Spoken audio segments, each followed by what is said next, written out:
Ada syarat dia. Yang pertama, alat itu adalah boleh melukakan disebabkan ketajamannya. Seperti yang dibawa daripada besi, tembaga, timah, kaca, batu dan seumpamanya. Sembelihan dianggap tidak sempurna bila dia mati disebabkan hentakan dengan benda berat, seperti dengan batu yang tidak tajam. Dalilnya ialah apa yang mengadakan darah yang disebabkan Allah padanya, maka makanlah dia. Itu dari Bukhari dan Muslim. Mesti kata apa, alat sembelihan tu alat yang boleh menumpahkan darah. Tapi disyaratkan mestilah daripada bahan-bahan yang besi, tembaga, timah, kaca, batu dan seumpamanya. Yang mana kalau bahan-bahan itu dibuat pakai pisau, boleh melukakan. Mengalahkan darah hanya berlaku dengan alat yang melukakan disebabkan ketajamannya. Manakala alat yang mematikan kerana hentakan beratnya, maka ia tidak akan mengalirkan darah. Kerana secara kebiasaannya pengaliran darah tidak berlaku dengan lainnya, hentakan sahaja. Maka itu sembelih harus orang boleh memang akan mengalirkan darah.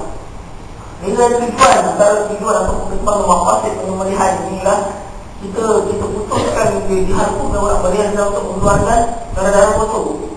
Kalau itu kita menyembelih, kita makan binatang daripada sembelihan yang disembelih, bukan yang dihentak kepada. Kerana dengan menyembelih itu dia akan mengeluarkan darah kotor daripada harga orang berian. Ayat kedua, alat sembelihan itu bukanlah gigi atau kuku.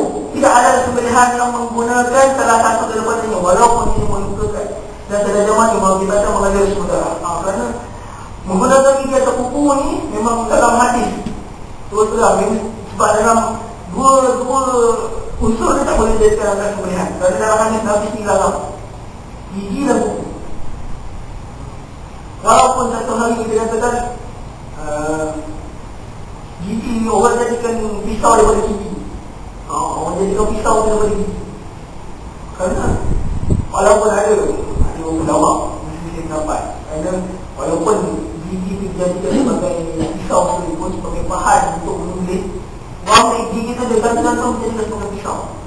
Kalau kita ikutkan logik asalnya, jadi pisau tajaman sudah boleh mengalirkan darah.